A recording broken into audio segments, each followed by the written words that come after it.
होती, cartoon forward केलं म्हणून नौदल अधिकाऱ्याचा डोळा फोडणं याला हुकुमशाही म्हणतात. अर्णब गोस्वामीला घराच्या बाहेर नेऊन अटक करणं याला हुकुमशाही म्हणतात. तुम्ही आज विचार स्वातंत्र्यानं बोलू शकता, टीका करू शकता, रोज सकाळी 10 वाजता गटारगंगा वाहू शकता, हेच विचार स्वातंत्र्य आहे. अन्यथा तुमची गंगा कधीच बंद झाली असती.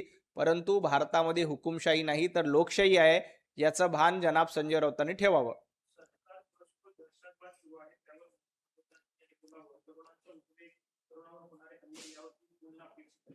मुळामध्ये मोहनजी भागवत अमेरिकेमध्ये जाऊन भारतीय संस्कृती सांगणार आहेत.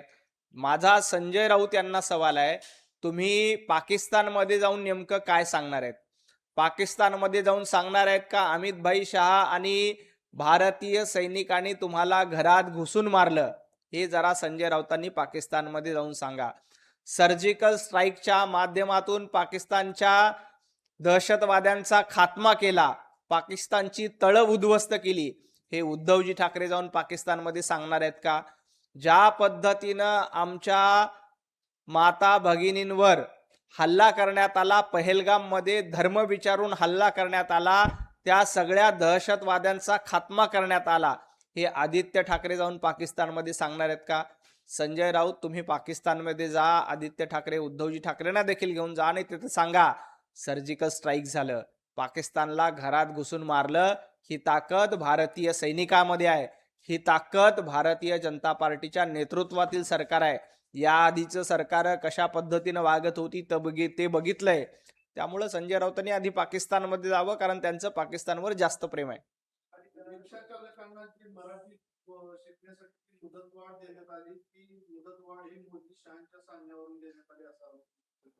मुळामध्ये महाराष्ट्रामध्ये मराठी आली पाहिजे याचा आग्रह राज्य सरकारनं केला आणि मराठी सक्तीची आहे हे सगळ्यात आधीचा निर्णय भारतीय जनता पार्टीच्या नेतृत्वातील सरकारने घेतला.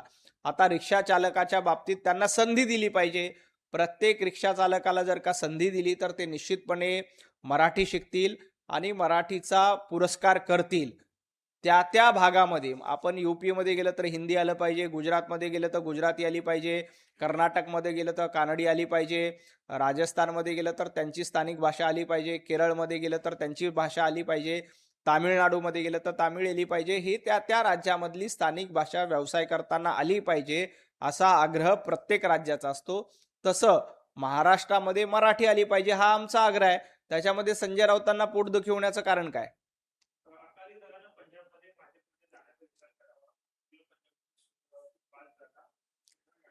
अकाली दलांनी काय करावं याचा निर्णय घेण्यासाठी अकाली दल समर्थ आहे, परंतु तुमच्या महाराष्ट्रातल्या महाविकास आघाडीमध्ये काँग्रेस तुमच्या सोबत आहे का बघा. मुंबई महापालिकेच्या निवडणुकीत काँग्रेसनं तुम्हाला फाट्यावर मारलं. येणाऱ्या काळामध्ये राष्ट्रवादी काँग्रेस तुमच्या सोबत राहते का? त्याचं आत्मचिंतन संजय राऊतांनी करावं. ना तुमच्या सोबत काँग्रेस आहे. राहुल गांधींचा पुण्यामध्ये कार्यक्रम झाला, ना संजय राऊतांना बोलवलं, ना उद्धवजी ठाकरेंना बोलवलं. ही तुमची इंडिया आघाडी आणि ही तुमची महाविकास आघाडी. त्यामुळं आधी आत्मचिंतन करा की आपल्या पक्षाची काय अवस्था झाली आणि मग अकाली दलाने काय करायचंय. भारतीय जनता पार्टीला पंजाबमध्ये 5 जागा मिळतील, नाही तर 50 जागा मिळतील. महाराष्ट्रामध्ये तुमचं काय वाटोळ झालंय? महापालिकेला तुम्हाला भोपळा देखील अनेक महापालिकांमध्ये फोडता आला नाही. त्याचं आत्मचिंतन संजय राऊतांनी करावं.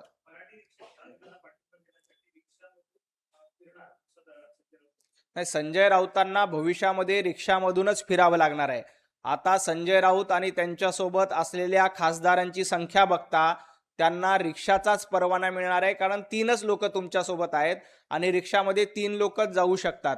त्यामुळं संजय राऊत आणि त्यांच्या पक्षाच्या खासदारांना भविष्यामध्ये रिक्षाचंच परमिट मिळणार नाही, रिक्षाचंच परमिट मिळणार आहे. तेवढ्याच जागा खासदारकीला जनाब संजय राऊत तुमच्या पक्षाकडे आहेत. त्यामुळे तुम्हाला रिक्षामध्ये फिरल्याशिवाय दुसरा पर्याय उरणार नाही. येणाऱ्या काळामध्ये तुमचे आमदार देखील तुम्हाला सोडून जातील. आमदार सोडून गेल्यानंतर आज एका मिनी बसमध्ये तुमचे आमदार बसू शकतात.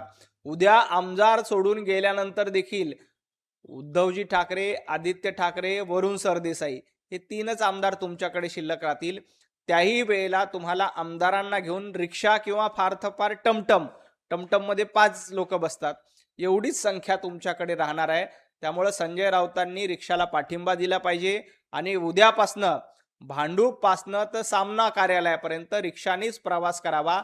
आणि संसदेमध्ये गेल्यानंतर आपल्याकडे 3च खासदार आहे. दिल्ली विमानतळावरून उतरल्यानंतर संसद भवनापर्यंत या तिन्ही खासदारांनी रिक्षामधनच प्रवास करावा, कारण रिक्षापेक्षा जास्त कुवत तुमची नाही आहे, हे महाराष्ट्राने तुम्हाला दाखवून दिले.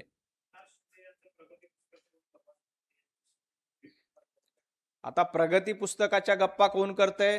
तर जनाब संजय राऊत. जनाब संजय राऊत, तुमच्या पक्षाला 90 पैकी 15 मार्क मिळालेत. 90 जागांपैकी 15 जागांवर तुमचा विजय झालाय आणि तुम्ही कुणाला प्रश्न विचारतायत? ज्यांना 55 जागा मिळाल्यात. आता प्रगती पुस्तक कोण कुणाचं तपासणार? तुम्ही ढकलपास नाही संजय राऊत, तुम्ही एटीकेटी पण नाही. तुमचं पार डिपॉझिट जप्त झालं. एटीकेटीचा पण गप्पा मारू नका. तुमचं अख्खं डिपॉझिट जप्त झालं. तुमच्या पक्षाला 90 पैकी 15 मार्क मिळाले. त्याचं आत्मचिंतन करा. एकनाथजी शिंदे डिस्टिंक्शन मध्ये पास झालेत.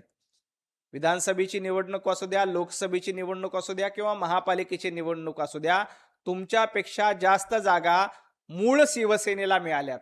त्यामुळे तुम्ही कुणाचं आता एकनाथजी शिंदेचं प्रगती पुस्तक तपासणार आहेत? भारतीय जनता पार्टीच्या आमदारांचं प्रगती पुस्तक पुसणार आहेत?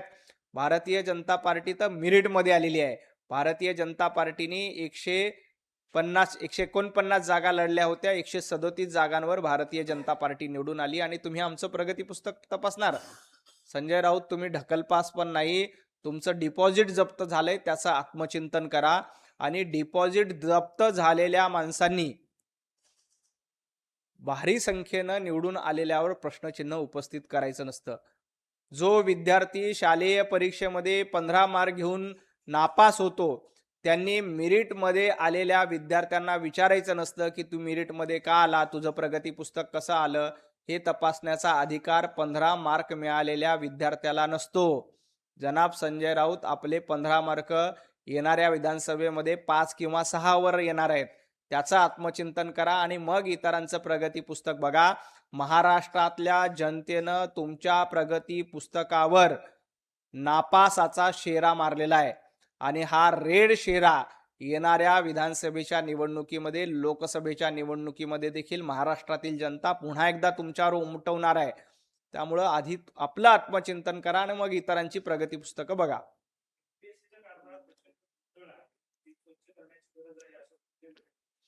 विजय वडेट्टीवारांना इतकंच सांगायचं आहे की MPSCच्या प्रकरणामध्ये जे कोणी दोषी आहेत, पेपरफुटी प्रकरणामध्ये कारवाई केली, दोषींना अटक केलंय, कुणालाही पाठीशी घालणार नाही. सर्व दोषींवर कारवाई करून त्यांना अटक करण्याचं काम, चौकशी करण्याचं काम सरकारच्या वतीनं केलं जात आहे.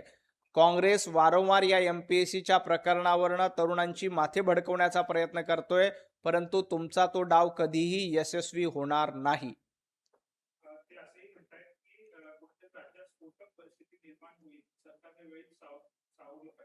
राहुल गांधी पुण्यामध्ये येऊन राज्यात स्फोटक परिस्थिती निर्माण करण्याचा प्रयत्न करतायत. येणाऱ्या काळामध्ये नाशिकमध्ये येऊन तरुणांची माथी भडकवण्याचा प्रयत्न राहुल गांधी आणि काँग्रेसच्या लोकांकडून केला जाईल. परंतु या देशातला आणि राज्यातला तरुण हुशार आहे.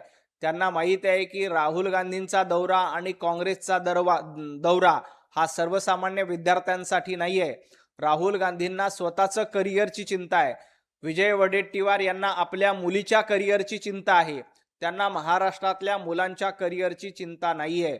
विजय वडेट्टीवार जे काही बोंबाबोंब आरडाओरड करतायत ते आपल्या मुलीचं राजकीय करिअर सेट करण्यासाठी करतायत. महाराष्ट्रातल्या किंवा MPSCतल्या तरुणांशी विजय वडेट्टीवार यांचं काहीही देणं घेणं नाही. आपली मुलगी राजकारणामध्ये सेट झाली पाहिजे, आपल्या मुलीचं राजकीय करिअर सेट झालं पाहिजे, एवढाच अजेंडा काँग्रेसच्या नेत्यांचा आहे. सोनिया गांधींना राहुल गांधींना सेट करायचंय, बाळासाहेब थोरातांना आपल्या मुलीला सेट करायचंय, विजय वडेट्टीवारांना आपल्या मुलीला सेट करायचंय. हा अजेंडा काँग्रेसच्या लोकांचा आहे. यांना सर्वसामान्य मराठी तरुणांशी किंवा सर्वसामान्य MPSC करणाऱ्या विद्यार्थ्यांशी काहीही देणं घेणं नाही. सर्वसामान्य तरुणांची काळजी हे भारतीय जनता पार्टी आणि महाराष्ट्राचे मुख्यमंत्री देवेंद्रजी फडणवीस करतायत. त्यामुळे रोजगाराच्या संधी असतील किंवा अन्य संधी असतील ते भारतीय जनता पार्टीच्या नेतृत्वातील सरकारमध्येच मिळणार आहेत. काँग्रेसच्या सरकारमध्ये कधीही ते मिळाल्या नाहीत. माणसं विकत घ्यायची सवय काँग्रेसला आहे. पुण्याच्या आंदोलनामध्ये एका इन्फ्लुएन्सरला 35-35 हजार रुपये देऊन विकत घेणारे विजय वडेट्टीवार तुम्ही होतात. तुमच्या राहुल गांधींच्या सभेला गर्दी जमत होत नाही म्हणून तुम्हाला माणसं विकत घ्यावी लागली. हे महाराष्ट्राने बघितलंय. त्यामुळं माणसं विकत घ्यायची, इन्फ्लुएन्सर विकत घ्यायची, 35-35 हजार रुपये एका व्यक्तीला इन्फ्लुएन्सरला द्यायची ही परंपरा विजय वडेट्टीवार आणि काँग्रेस पक्षाची आहे.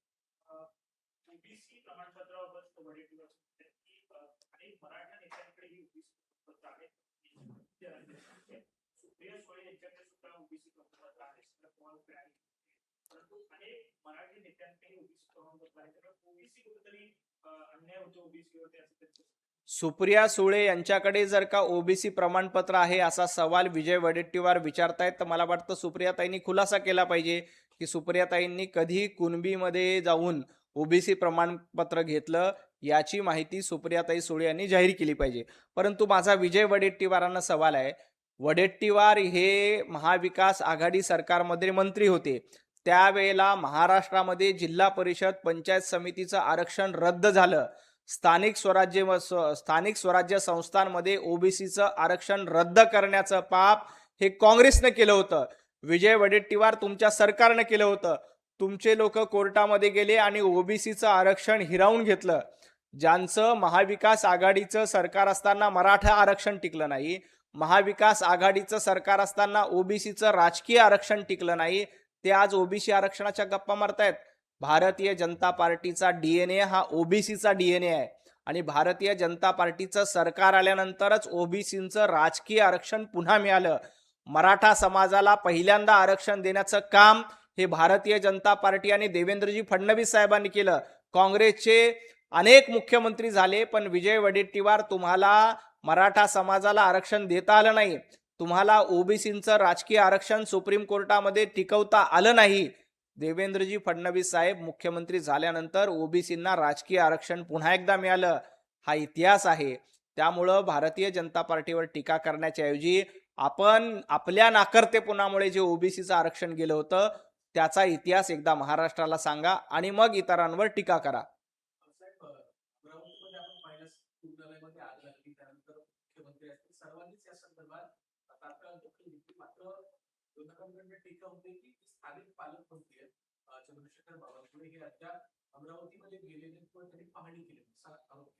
अमरावतीमध्ये रुग्णालयाला आग लागली हा विषय आरोग्य मंत्र्यांच्या अखत्यारीत येतो. स्वतः आरोग्य मंत्री प्रकाश आंबेडकर साहेब ज्या दिवशी घटना घडल्यानंतर काही तासामध्ये आरोग्य मंत्री अमरावतीमध्ये पोहोचले. अमरावतीमध्ये रुग्णालयाची पूर्ण पाहणी केली. दोषींवर कारवाई करण्याचं आश्वासन स्वतः प्रकाशजी आंबेडकर यांनी घटनास्थळी जाऊन दिलं. आरोग्य मंत्र्यांच्या अखत्यारीत येणारा विषय आरोग्य मंत्र्यांनी अतिशय व्यवस्थित हाताळला. स्वतः आरोग्य मंत्री त्या ठिकाणी पोहोचले. आरोग्य मंत्र्यांनी दखल घेतली. आरोग्य मंत्र्यांनी कारवाईचं आश्वासन दिलं. आरोग्य मंत्र्यांनी नातेवाईकांची भेट घेतली आणि मदतीची पूर्णपणे आश्वासन दिलं. असं असताना हे का आले नाही, ते का आले नाही असा आरोप करण्याच्या ऐवजी त्या प्रकरणामध्ये सरकारनं अतिशय गांभीर्याने दखल घेतलेली आहे. त्यामुळं स्वतः आरोग्य मंत्री या संपूर्ण प्रकरणावर देखरेख ठेवून आहेत आणि कुठेही कुणालाही सोडलं जाणार नाही.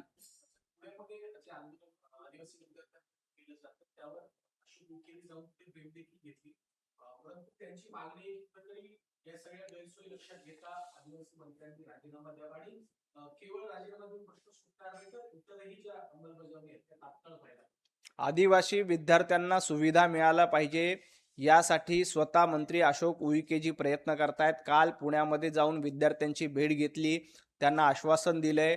त्यांचे प्रश्न सोडवण्यासाठी सरकार कटिबद्ध आहेत. परंतु आपण एक गोष्ट लक्षात घेतली पाहिजे, अनेक वर्षांपासून काँग्रेसच्या नेत्यांकडे आदिवासींच्या संस्था आहेत. आदिवासींच्या आश्रमशाळा असतील, आदिवासींचे हॉस्टेल असतील, हे सगळे काँग्रेसच्या नेत्यांकडे आहेत. ज्या काही संस्था आहेत त्या काँग्रेसच्या नेत्यांच्या आहेत. कारण काँग्रेसचं जवळपास 60 वर्ष महाराष्ट्रामध्ये राज्य होतं आणि या काळामध्ये काँग्रेसच्या सर्व नेत्यांनी आदिवासींच्या संस्था हडप करण्याचं काम, आदिवासींच्या संस्था ताब्यात घेण्याचं काम केलंय. त्यामुळं या संस्था सुरळीत करण्यासाठी सरकार प्रयत्न करतंय. तिथं जे काही चुकीचं घडतंय त्याच्यावर अंकुश लावण्याचा सरकारचा प्रयत्न आहे. परंतु या संस्थाचालक सगळे काँग्रेसचे असल्यामुळं याच्यामध्ये अडथळा आणण्याचं काम केलं जातंय. तरी देखील सरकार या संपूर्ण प्रकरणामध्ये संवेदनशील आहे. आदिवासी विद्यार्थ्यांना पूर्ण सुविधा मिळाल्या पाहिजे, त्यांचे हॉस्टेल स्वच्छ असले पाहिजे, त्यांची जेवणाची सुविधा चांगली असली पाहिजे, त्यांना शिक्षणाची सुविधा चांगली असली पाहिजे. यासाठी स्वतः आमचे आदिवासी विकास मंत्री उईकेजी फील्डवर जाऊन प्रयत्न करतायत. ज्या दिवशी सर्पदंशाची घटना घडली स्वतः त्या भागामध्ये जाऊन पाहणी केली. काल पुण्यामध्ये देखील ते होते. त्यामुळं असा राजीनामा मागून प्रश्न सुटणार नाही. प्रश्न सोडवण्याचा प्रयत्न भारतीय जनता पार्टी आणि आदिवासी विकास मंत्र्यांकडनं केला जातोय. खूप खूप नेते रविकांत तुपे आज मंत्रालयाचं आंदोलन करणार आहेत. राज्यभर देखील त्याचं आंदोलन असणार आहे. त्यांनी असं देखील म्हटलंय सरकारने मागणीची दखल घेतली नाही तर मंत्र्यांचे शासकीय बंगले नाही तर शासकीय वाहन यांचा लिलाव करून पैसे घेऊन कर्ज फेडले जातात. रविकांत तुपकर यांना इतकंच सांगायचं आहे की भारतीय जनता पार्टी आणि महायुती सरकारनं शेतकऱ्यांच्या कर्जमाफीची घोषणा केली. शेतकऱ्यांचं थकीत लाईट बिल जवळपास 48,000 कोटी रुपयाचं होतं. ते थकीत लाईट बिल माफ करण्याची घोषणा माननीय मुख्यमंत्री देवेंद्रजी फडणवीस साहेबांनी केली. हे सरकार शेतकऱ्यांच्या सोबत आहे. आता कुठलीही निवडणूक पुढची 3 वर्ष नाही. असं असताना देखील शेतकऱ्यांना आधार दिला पाहिजे, शेतकऱ्यांना साथ दिली पाहिजे. म्हणून देवाभाऊंनी शेतकऱ्यांची कर्जमाफी केली आणि या कर्जमाफीचा फायदा त्याचा दुसरा हप्ता मागच्या आठवड्यामध्ये देण्यात आला. त्यामुळं हे सरकार शेतकऱ्यांच्या सोबत आहेत. फक्त आता नौटंकी करत आंदोलन करायचं असेल तर त्याला काही करू शकत नाही. परंतु शेतकऱ्यांचं हित बघणारं सरकार हे महायुतीचं सरकार आहे, देवाभाऊंचं सरकार आहे. त्यामुळे हे सरकार शेतकऱ्यांच्या सोबत आहे. शेतकऱ्यांची कर्जमाफी असेल, वीज बिल माफ असेल किंवा सौर कृषी पंपासारखे पंप देणं असेल, हे सगळं भारतीय जनता पार्टी आणि महायुतीच्या देवाभाऊच्या नेतृत्वात होत आहे. या आधीच्या एकाही सरकारला एवढी कर्जमाफी करता आली नव्हती. लव्ह स्टोरीचा कुठेतरी अँगल यामध्ये पाहायला मिळतो. प्रियकर आणि प्रेयसीच्या वादातून पेपर फुटला आणि त्यानंतर त्याची तक्रार प्रियकरानेच केली. त्या संदर्भात काय नाही, कुठलाही अँगल असू द्या, एमपीएससीच्या पेपर फुटी प्रकरणात जे कोणी दोषी असतील त्यांना अटक केली जाईल, त्यांच्यावर कारवाई केली जाते. मला वाटतं कालपर्यंत 4 ते 5 लोकांना अटक केली. काही लोकांची चौकशी देखील सुरू आहे. काही क्लासेसवाले याच्यात आहेत का, काही संस्थाचालक याच्यात आहेत का, काही अधिकारी याच्यात आहेत का, याचा संपूर्ण प्रकरणाची तपासणी सुरू आहे. आणि जे कोणी दोषी असतील, मग त्यात लव्ह स्टोरी असेल किंवा अन्य काही असेल, त्याच्यावर कारवाई होईल. कुणालाही सोडलं जाणार नाही. सुनील गाडवे यांचा जो काल फोटो मुख्यमंत्र्यांसोबत दाखवला गेला, आरोप केले गेले की ते भाजपच्या आणि मुख्यमंत्र्यांच्या जवळचे आणि एमपीएससीच्या पेपर फुटीचा कुठेतरी भाजपकडे गेला. सुनील गाढवे प्रकरणामध्ये मी कालही सांगितलं की हा सुनील गाढवे जो कोणी आहे याचं एमपीएससी प्रकरणामध्ये नाव येतं. या सुनील गाढवेचे माननीय शरद पवार साहेबांसोबत फोटो आहेत. या सुनील गाढवेंचे रोहित पवारांसोबत आहेत. मग या पेपर फुटी प्रकरणामध्ये रोहित पवारांचा काय हात आहे असा प्रश्न आम्ही विचारायचा का? पवार साहेबांचा काही हात आहे असा प्रश्न विचारायचा का? फोटो काढण्यावरनं स्वर्ग गाठण्याची परंपरा गेल्या काही दिवसापासून सुरू केली जाते. परंतु हा तोच सुनील गाढवे आहे जो पवार साहेबांच्या शेजारी उभा राहतो, फोटो काढतो. रोहित पवारांच्या शेजारी उभा राहतो, फोटो काढतो. आता रोहित पवार गेल्या अनेक दिवसापासून एमपीएससीच्या माध्यमातून आंदोलन पेटवण्याचा प्रयत्न करतात. आता माझा रोहित पवारांना सवाल आहे की सुनील गाढवेंबद्दल रोहित पवार पत्रकार परिषद घेऊन खुलासा करणार आहेत का की आपल्या आजोबांसोबत सुनील गाढवेंचा फोटो का, माझ्यासोबत सुनील गाढवेंचा फोटो का, याचा खुलासा एक पत्रकार परिषद घेऊन रोहित पवारांनी करावा. नाहीतरी संजय राऊतांना गुरु मानून रोहित पवार रोज सकाळी आता पत्रकार परिषद घेत आहेत. आणखी एक यावरही पत्रकार परिषद घ्यावी.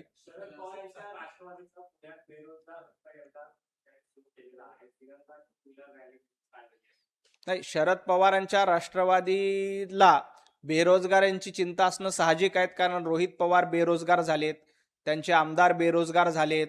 सरकार गेल्यामुळं राष्ट्रवादी शरद पवार गटांवर स्वतःवर बेरोजगारी आली, महाराष्ट्राच्या तरुणावर बेरोजगारी आली नाही. रोहित पवारांच्या बेरोजगारीसाठी हे आंदोलन असेल. कारण रोहित पवारांना सध्या कामच उरलेलं नाहीये. ना मंत्री आहेत, ना आमदार असून मतदारसंघात फिरकत नाहीत. रोज उठून खोटे आरोप करतायत. एवढंच काम रोहित पवारांना आहे. हे आंदोलन महाराष्ट्रातल्या तरुणासाठी किंवा महाराष्ट्रातल्या बेरोजगार तरुणांसाठी नाही, तर रोहित पवार, योगेंद्र पवार यांचं राजकीय करिअर सेट करण्यासाठी, रोहित पवारांची, योगेंद्र पवार यांची बेरोजगारी दूर करण्यासाठी हे आंदोलन आहे. हे महाराष्ट्रातल्या तरुणांना माहिती आहे. तुम्ही सातत्यानं म्हणता की रोहित पवार काँग्रेसमध्ये जातील लवकरच. त्या दृष्टीने त्यांनी आता राहुल गांधींच्या भेटीची वेळ सुद्धा मागितली आहे. विद्यार्थ्यांच्या प्रश्नावर राहुल गांधींनी सुद्धा मुंबईतून किंवा पुण्यातून आंदोलन करावं अशा प्रकारची एक धारणा व्यक्त करण्यात येते असं सांगितलं. फक्त रोहित पवारच नाहीत, रोहित पवार, संजय राऊत आणि सुषमा अंधारे हे तिघं एकत्र मिळून राहुल गांधी यांच्या नेतृत्वामध्ये काँग्रेस प्रवेश करतील. या तिघांची बैठक झाली. संजय राऊतांची इच्छा आहे काँग्रेसमध्ये जायची, सुषमा अंधारे यांची इच्छा आहे काँग्रेसमध्ये जायची आणि रोहित पवारांची देखील इच्छा आहे की काँग्रेसमध्ये जायची. माझी जी माहिती आहे त्यानुसार राहुल गांधी यांनी सांगितलंय की सुषमा अंधारे, रोहित पवार, संजय राऊत या तिघांनी मिळून मुहूर्त ठरवावा, या तिघांनी एक बैठक घ्यावी. या तिघांची बैठक झाली, त्यांची वेळ निश्चिती झाली की राहुल गांधी या तिघांचाही काँग्रेसमध्ये पक्ष प्रवेश करून घेणार आहेत. त्यामुळं रोहित पवार, सुषमा अंधारे आणि संजय राऊत हे तिघे मिळून येत्या काळामध्ये राहुल गांधींच्या नेतृत्वामध्ये काँग्रेसमध्ये जातील आणि काँग्रेसचं जे काही वाटोळं झालं ते वाटोळं आणखी करण्यासाठीचा हातभार सुषमा अंधारे, रोहित पवार आणि संजय राऊत लावतील.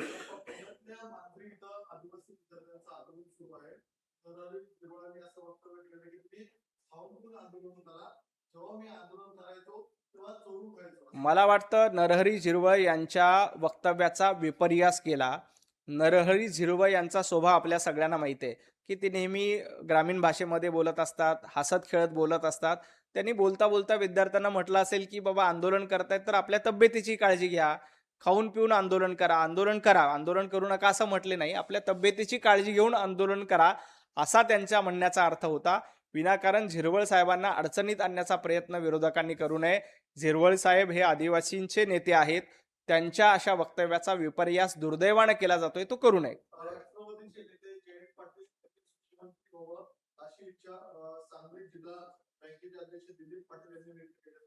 नाही, शरद पवार पंतप्रधान व्हावे अशी इच्छा राष्ट्रवादीच्या अनेक नेत्यांच्या होती.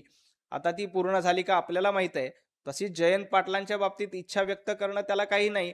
मुख्यमंत्री व्हायला पोस्टर लावून किंवा इच्छा व्यक्त करून मुख्यमंत्री होता येत नाही.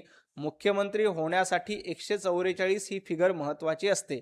आता राष्ट्रवादीमध्ये 144 तर सोडा, 44 देखील शिल्लक नाहीत, 15 शिल्लक आहेत. 15 पैकी एक रोहित पवार काँग्रेसच्या वाटेवर आहेत, त्यामुळे उरले 14. आता या 13-14 लोकांच्या भरवशावर जर का जयंत पाटलाला मुख्यमंत्री करायची इच्छा व्यक्त केली असेल तर त्यांना मनापासून शुभेच्छा आहेत.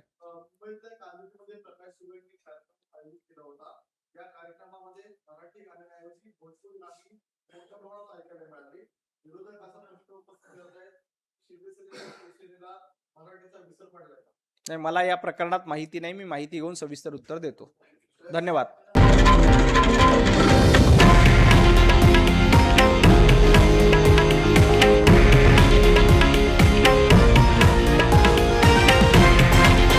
हे आहे देशातील नंबर 1 न्यूज नेटवर्क आणि आपण पाहत आहात TV9 मराठी, एकमेव.